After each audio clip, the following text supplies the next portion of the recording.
Audio Jungle.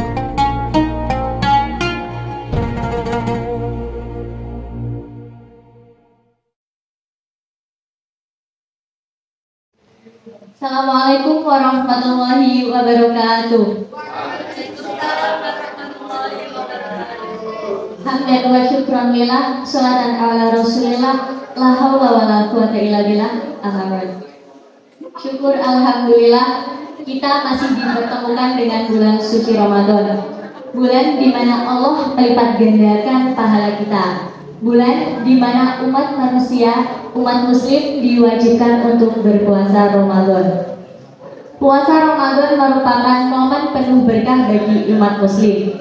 Dalam menjalankan puasa, umat muslim biasanya melakukan kegiatan rutin, yaitu bangun di sepertiga malam untuk melaksanakan sahur.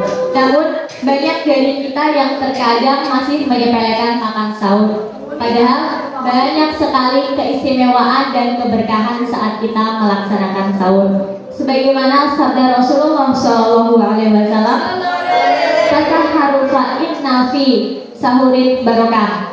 Bersahurlah karena di dalam sahur memiliki keberkahan. Hadis riwayat Bukhari Muslim. Rasulullah SAW menjelaskan dalam hadis tersebut bahwa kita sangat dianjurkan untuk bersahur ketika hendak melakukan berpuasa. Karena di dalam sahur tersebut terdapat keberkahan. Menurut Ibnu Hajar, dalam hadis tersebut terdapat dua keberkahan, yaitu keberkahan secara dunia berupa tenaga agar kita kuat melaksanakan puasa di siang hari, dan keberkahan di akhirat, yaitu berupa kita mendapatkan pahala karena kita telah mengerjakan amalan ibadah yang disebutkan dalam Islam. Hadirin yang dirahmati Allah, keistimewaan sahur lainnya adalah makanan sahur yang kita konsumsi tidak akan dihisab di akhirat kelak, dengan catatan makanan tersebut halal. Sebagaimana sabda Rasulullah SAW, ada 3 makanan yang insya Allah tidak akan dihisab di akhirat kelak, dengan catatan makanan tersebut halal, yaitu makanan orang yang berbuka puasa, makanan orang sahur, dan makanan orang yang berjihad di jalan Allah. Hadis riwayat At-Tabrani. Hadirin yang dirahmati Allah, agar sahur yang kita lakukan lebih maksimal dan lebih sempurna, kita dianjurkan untuk memenuhi beberapa kesunahan-kesunahan bersahur. Yang pertama yaitu mengakhirkan waktu sahur. Sahur dianjurkan untuk dilakukan di sepertiga malam terakhir atau mendekati waktu imsak. Anjuran ini bertujuan agar tubuh kita, stamina kita saat di siang hari menjalankan puasa itu lebih prima. Sebagaimana sabda Rasulullah, segerakanlah berbuka dan akhirkanlah sahur. Adapun salah satu manfaat ketika kita mengakhirkan sahur, yaitu kita bisa sholat subuh tepat waktu.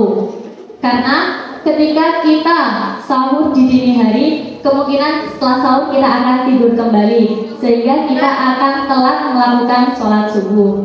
Jarak antara ketika kita sahur mendekati imsak dan sholat subuh itu dekat, maka kita bisa menggunakan waktu yang singkat itu untuk menambah amalan-amalan sunnah lainnya, seperti sholat tahajud, tadarus Al-Quran, dan lain sebagainya.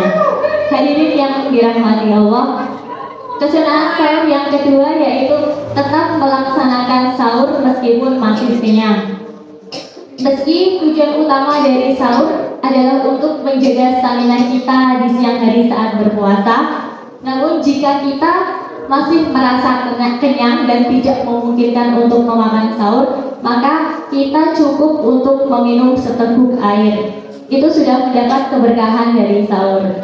Sebagaimana sabda Rasulullah SAW, makan sahur adalah berkah, maka janganlah kalian meninggalkannya, walau hanya meminum seteguk air. Karena Allah dan malaikat bersolawat kepada orang yang makan sahur. Hadirin yang dirahmati Allah, kesunahan sahur yang ketiga yaitu jangan terlalu kenyang.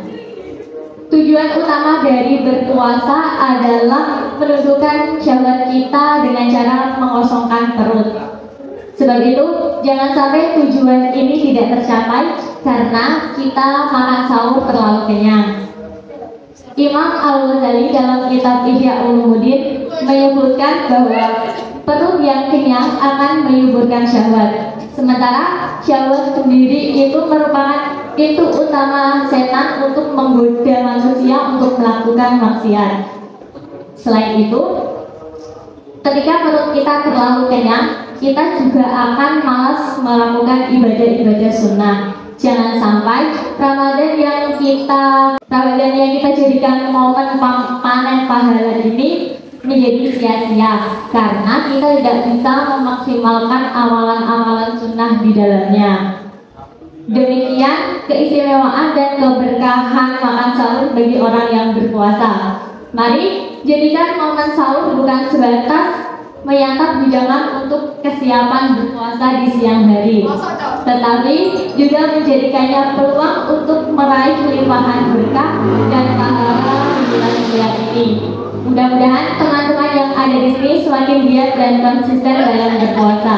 Semoga amal ibadah yang kita kerjakan selama bulan Ramadan diterima oleh Allah Subhanahu wa taala. Demikian ceramah yang dapat saya sampaikan. Kurang lebihnya saya mohon maaf. Wallahul muwaffiq ila aqwamit thoriq. Wassalamualaikum warahmatullahi wabarakatuh.